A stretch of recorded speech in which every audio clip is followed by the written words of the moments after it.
You ever feel like you were born into the wrong family? Like you're just some extra in a movie where everyone else gets the spotlight, and you're the guy who doesn't even have a name in the credits? Yeah, that's my life. I'm Dave, and if you haven't figured it out yet, my family is absolute trash. My parents, Ted and Linda, always wanted the perfect son, and they thought they hit the jackpot when my brother Leo was born. Blonde-haired, chubby, and always smiling. He was their golden boy. And me? Well, I was just there. I came first, but that didn't matter. I was the sickly, average-looking one, forgettable, invisible. They fed me, clothed me, but love? That was reserved for Leo.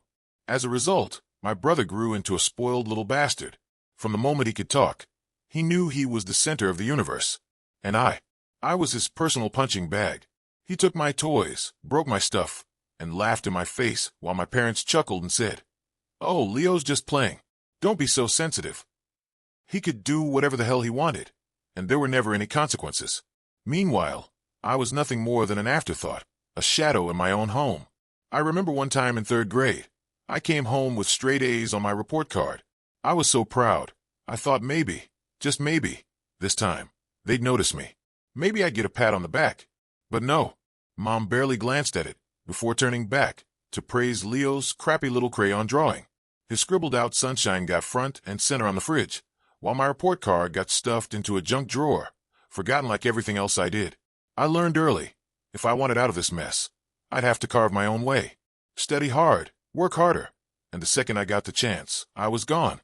And that chance finally came. I got a full-ride scholarship to one of the top universities in the country. This was it, my ticket out. But, of course, my parents weren't about to let me go that easily. "Leo will feel bad if you leave," Dad said when I told them. "You should stay and go to the local college. It's better for the family." Better for the family? Are you kidding me? These people barely noticed I existed for years, and now suddenly, I had to sacrifice my future for Leo's fragile ego. Fine. If they wanted to control me, I'd play along. "Okay, I'll stay," I told them. "But I want to live in the dorms." They agreed, thinking they'd won. But they didn't, because I packed my bags, took my scholarship, and left for a college in another state. Meanwhile, they still thought I was at the local school. And the best part? My dad kept sending me money for tuition, completely clueless. Did I feel bad? Not for a second. This was payback for all the years of neglect. I built a life for myself, worked my ass off, and now I've got a 6-figure job and a future they never gave a damn about. And then, after 3 years of silence, my dad calls me out of the blue. "Leo's getting married. You need to come home and help with the wedding." Suddenly, they want me around? Suddenly, I'm family again? Yeah, this should be interesting. I stared at my phone, the screen still glowing with my father's last words. "You need to come home and help with the wedding." As if he were ordering me to take out the trash, like I was still the forgotten son who had to play along to keep the illusion of a perfect family intact. I let the call go to voicemail. No way in hell was I rushing back into that toxic pit.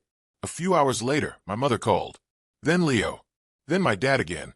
The messages were all the same, guilt-tripping, emotional manipulation, and the grand finale of family means everything. Funny, because for years, I wasn't part of that everything. I finally responded with a single text. "Can't make it. Busy with work." The reply came fast. Too fast. "Dad, if you don't come, we're done helping with your tuition." I actually laughed. He still thought he had power over me. He still thought I needed him. So I replied, "Go ahead. Stop paying. I don't need it." Silence. Then, a minute later, "We'll talk when you come home." There was no when. I wasn't coming home. Ever. The next morning, I woke up to an inbox full of messages. My mother had switched tactics. Now she was heartbroken. Leo was so disappointed that his own brother wouldn't be at his big day. "How could you do this to your family?" Easy. The same way they did it to me. I ignored it all and went on with my day. But as I was about to leave for work, I got a text from my aunt, Mom's sister. "Hey, I don't know if you've heard, but things aren't as perfect as they seem over there. Call me when you can." I dialed her up before I even got in my car.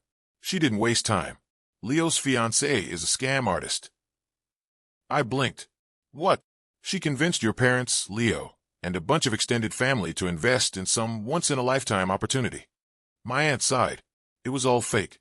She took the money and disappeared. No wedding. No refund. And your parents? They're freaking out. I sat back, letting that sink in. The perfect son, the golden child who could do no wrong, just got played like an idiot. And my parents, who worshipped him, were now drowning in the mess he helped create. It was poetic justice. They're blaming him. My aunt continued. Your dad's losing it. He even tried to pull you from college to teach you a lesson. But, well, you know how that went. Yeah, I did. And it was about to get a whole lot worse for them. I was done being the forgotten son. Now I was just a ghost. And when they needed me most, I was going to let them drown in the consequences of their own choices. It didn't take long for the fallout to reach me. I had barely settled into my usual routine when the first wave hit.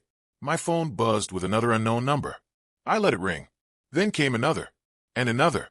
Eventually, curiosity got the better of me. So I answered. Dave. My mother's voice cracked, thick with fake sobs. We need to talk. I almost laughed. Now they wanted to talk. I'm busy, I said, already pulling the phone away from my ear. Please, she choked out. It's Leo. He's in a really bad place. Your father, he's furious with him. Everything is falling apart. We lost the money, the house. We have nothing left. I leaned back in my chair, feeling nothing. Absolutely nothing. The house they built on favoritism and golden child worship had finally collapsed, and now they were expecting me to sift through the wreckage and save them? That sounds terrible, I said flatly. But what does that have to do with me? We're your family, she cried. Your father made mistakes, yes, but he's still your father. And Leo, he's your brother. He needs you now more than ever. We all do. I took a slow breath. Funny, because when I needed my family, you were all too busy worshiping Leo to notice. When I was busting my ass to make something of myself, Dad was busy threatening to cut me off, just to keep your precious golden boy comfortable. Now you expect me to play hero. We didn't know, she insisted. We didn't know you felt this way. If we had. Bullshit. I cut her off. You knew exactly what you were doing. You just didn't care. Not until it all went up in flames. Silence. For a moment, I thought she had hung up. But then she whispered, You don't mean that. I sighed. I do. And honestly, I think you need to hear it. I spent years trying to be noticed, trying to matter to this family, but I never did. And now I finally have peace. I'm not giving that up for any of you. We're going to lose everything, she wailed. We'll be on the streets. Not my problem. I didn't say it out loud, but the silence between us made it clear enough. Goodbye, Mom, I said. And then I hung up. 2 days later, they showed up at my door. How they found my address, I still don't know. But there they were, Mom, Dad, and even Leo, looking pathetic as hell. Dad's usual arrogance had been stripped away, replaced with a desperate, haggard look. Mom clung to his arm, her eyes red-rimmed. And Leo, well, Leo just looked broken. Dave, Dad started, voice hoarse. Please, just hear us out. I crossed my arms, leaning against my doorframe. You've got 2 minutes. Dad swallowed hard. We made mistakes. I see that now. But we're still your family. And right now, we need your help. We have nowhere to go. We lost the house, the business, everything. I know I haven't been the best father, but we're out of options. You have a good job, a good life. If you could just help us get back on our feet. No, I said. His face fell. What? No, I repeated. I don't owe you anything. You made your bed. Now lie in it. Leo stepped forward, his voice trembling. Dave, please. I know I was a shitty brother. I was awful to you, I get that. But I lost everything. I need help. I looked him dead in the eye. Now you know how I felt my entire life. His lip quivered. You can't just leave us like this. I can, I said. And I will. Dad's face darkened. You ungrateful little. I slammed the door in their faces. They pounded on it for a while, shouting, pleading, cursing. I didn't listen. After a few minutes, the noise stopped. I peered through the peephole. They were gone. And just like that, so was the last piece of guilt I had ever felt for them. I was finally free. I should have known it wasn't over. People like them, users, manipulators, parasites, they don't just disappear. They claw, they scheme, they find new ways to sink their teeth into you. And that's exactly what they tried to do next. A few days after slamming the door in their faces, I started getting messages from numbers I didn't recognize. At first, I ignored them, but then I saw one that caught my attention. Hey Dave, it's Leo. I know you hate us, but please, just hear me out. I'm at rock bottom. I have nothing. I don't even have a place to sleep tonight. I screwed up, I know that. But I don't know what else to do. Please. Just give me one chance. I stared at the screen. A few years ago, this might have gotten to me. Might have made me feel guilty, obligated to throw my so-called brother a bone. But now, all I felt was cold detachment. I didn't respond. The next day, another text came in, this time from my mother. We miss you, Dave. I know we weren't perfect parents, but we love you. Family sticks together. Please, just talk to me. Family sticks together? That was rich. Where was all this family talk when I was growing up in their shadow, ignored and discarded? Where was their love when I needed it?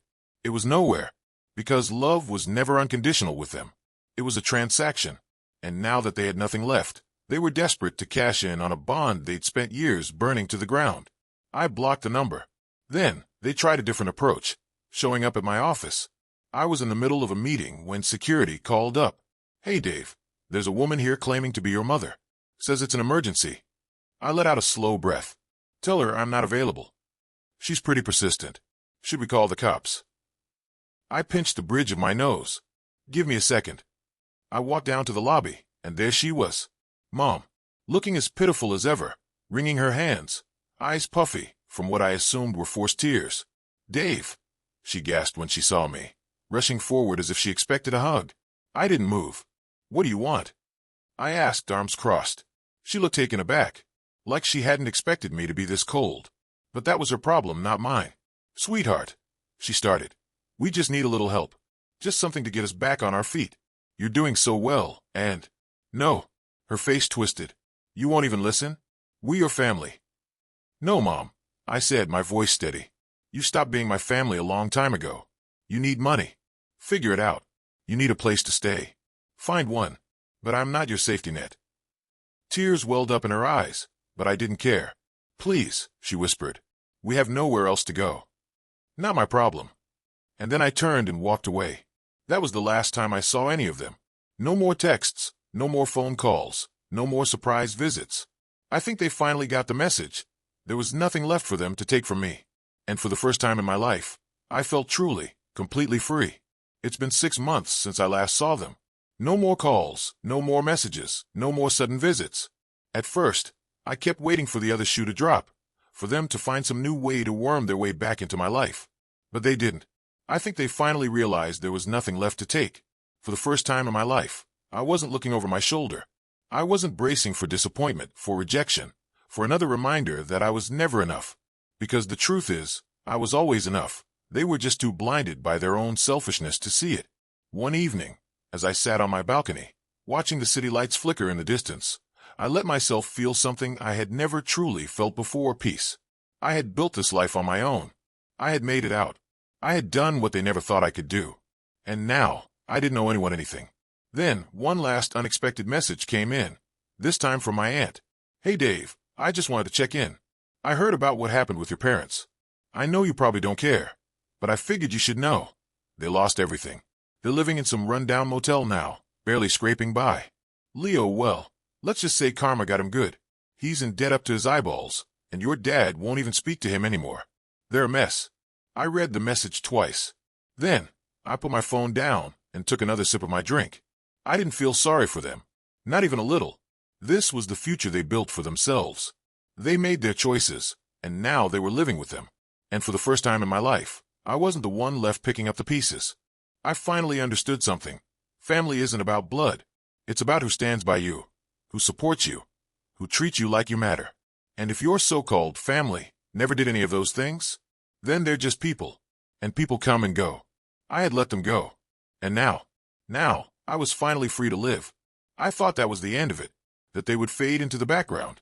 Just another bad memory I had outgrown. But life has a funny way of testing you, even when you think you've passed every damn exam. It happened on a random Tuesday. I was leaving my office when I saw him, Leo, sitting on the steps outside the building, looking like a ghost of the arrogant little prince he used to be.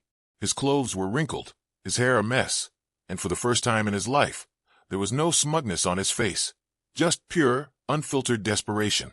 I could have walked past him, pretended not to see him, but something in me wanted to hear whatever sad, pathetic plea he had cooked up this time. He stood as I approached, his hands shoved into his pockets like some lost kid. Dave, he croaked, like he hadn't spoken in days. I know I'm the last person you want to see, but I didn't know where else to go. I crossed my arms. Cut to the chase, Leo. What do you want? He exhaled sharply, shaking his head. I don't want money. I don't want a place to stay. I just needed to talk to someone. I raised an eyebrow. You, talking to me? The brother you spent years making miserable? The one you let mom and dad treat like trash while you basked in their praise? That's rich. Leo flinched, but didn't argue. I know I was a terrible brother, and I know I don't deserve anything from you. But after everything that's happened, I've had a lot of time to think. And I hate the person I used to be. He sighed, running a hand through his unkempt hair. Dad won't even look at me. Mom's given up. I lost everything. And you made it. You got out. I don't even know who I am anymore. I stared at him, waiting for the punchline, for the manipulation, for the moment where he'd slip back into his old ways. But it never came. For the first time in his life, Leo looked like a man who had been completely, utterly broken. And I felt nothing. That's your problem, not mine, I said finally. I spent years waiting for an apology that never came. Years waiting for you to treat me like a brother. But you never did. You only care now because you have nothing. And I don't owe you my sympathy. Leo swallowed hard, nodding slowly, as if he had expected that answer. I get it, he murmured. I had to try. I didn't reply. I just turned and walked away. This time, I didn't look back. That was the last time I ever saw him. It's been a year now. My life is better than ever. I have real friends, people who actually care about me, a career I built from nothing, and a future that belongs to me alone. And my family? They're just ghosts. I used to think I needed their validation to be whole. But I don't. I never did. I am enough. I always was. And now I'm finally, truly free.